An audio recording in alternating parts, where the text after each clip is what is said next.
Assalamualaikum warahmatullahi wabarakatuh. Perkenalkan, nama saya Widya Wibowo. Saya dari kelas 2 ACB17. NPM saya 2019-415058 dengan mata kuliah karakter building dengan dosen pengajar yaitu Ibu Dinar Sulistiawati. Di sini saya akan menjelaskan mengenai film biografi yang sudah saya tonton, yaitu film yang berjudul Insinyur Soekarno. Deskripsi dari film ini ialah menceritakan sebuah kisah nyata Insinyur Soekarno. Pastinya sudah banyak yang tahu bahwa Insinyur Soekarno ini ialah presiden pertama di Indonesia dan ia sebagai proklamator di negara Indonesia. Pada masa kecilnya, Soekarno ini memiliki nama Kusno. Namun pada saat itu, ia mengalami sakit-sakitan hingga pada akhirnya ayahnya yang bernama Raden Sukomeso Srodiharjo melakukan laku tirakat hingga pada akhirnya nama Kusno itu berubah menjadi nama Soekarno. Setelah beranjak dewasa, Soekarno mulai aktif di dalam bidang politik.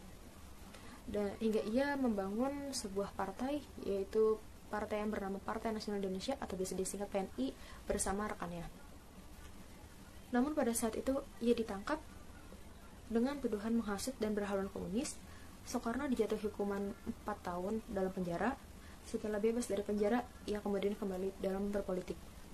Tetapi ia kemudian ditangkap lagi dan lantas diasingkan ke ND, lalu dipindahkan ke Bengkulu. Karena pada saat itu ia tidak memiliki podium massa, dan pada saat itulah ia lebih memilih menjadi seorang guru relawan di salah satu sekolah Muhammadiyah di daerah Bengkulu.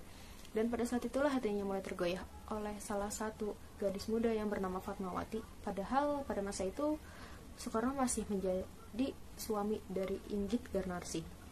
Pada saat Perang Dunia Kedua, terjadi pasukan Belanda yang berpangkalan di Bengkulu sempat akan memindahkan Soekarno ke Jawa untuk kemudian diungsikan ke Australia. Tapi sudah terlambat karena Jepang pada saat itu telah lebih dahulu mendarat ke Indonesia. Jepang lebih bersikap baik kepada Soekarno dibanding Belanda.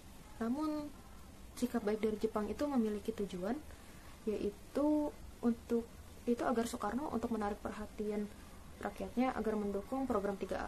Tapi disitu juga Soekarno merasa sedih karena Jepang malah menggunakannya untuk mencari tenaga kerja paksa Romusa. Walaupun Soekarno dipaksa untuk mencari tenaga kerja paksa Romusa tersebut, Soekarno merasa bisa memanfaatkan situasi ini untuk memberikan kemerdekaan kepada Indonesia. Di tengah situasi genting, Soekarno ingin menikahi Fatmawati, namun ia tidak ingin menceraikan Inggit. Namun akhirnya Inggit mengalah dan meminta Soekarno untuk menceraikannya.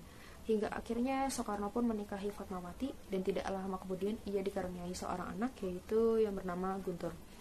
Saat Soekarno, Hatta, dan Syahrir dan beberapa tokoh tua lainnya masih mempertimbangkan beberapa hal, pada tanggal 15 Agustus 1945, para tokoh muda menculik Soekarno, Hatta, dan Fatmawati ke Rengas Dengklok. Hatta dan Syahrir bersaing politik dengan Soekarno, mengingatkan bahwa Jepang tidak kalah kejam dibanding Belanda. Akan tetapi di situ Soekarno mempunyai keyakinan. Kelompok pemuda pengikut Syahrir bahkan mencemoohkan Soekarno dan Hatta sebagai kolaborator. Akan tetapi hal itu tidak membuat keyakinan Soekarno menjadi goyah hingga pada akhirnya Jepang terbukti kalah. Di Jakarta, Laksamana Maeda, Soekarno melaksanakan janji samurainya. Ia juga meminjamkan rumahnya sebagai tempat merumuskan naskah proklamasi yang diputuskan oleh 3 orang untuk menyusun naskah proklamasi, yaitu Soekarno, Hatta, dan Ahmad Subarjo. Tepat tanggal 17 Agustus 1945, di depan rumah Soekarno dan Hatta memproklamasikan kemerdekaan Indonesia dan mengibarkan bendera putih dengan diiringi lagu Indonesia Raya. Menurut saya, film Soekarno ini adalah perjalanan Soekarno dalam melawan Jepang dan Belanda demi kemerdekaan negara Indonesia.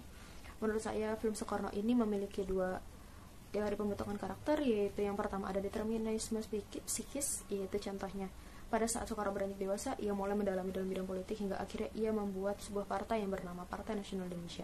Yang kedua ada determinisme lingkungan. Dapat disimpulkan dari film Soekarno ini, Soekarno pada saat itu tidak memiliki podium massa dan ia lebih memilih menjadi guru relawan di salah satu sekolah Muhammadiyah di daerah Bengkulu.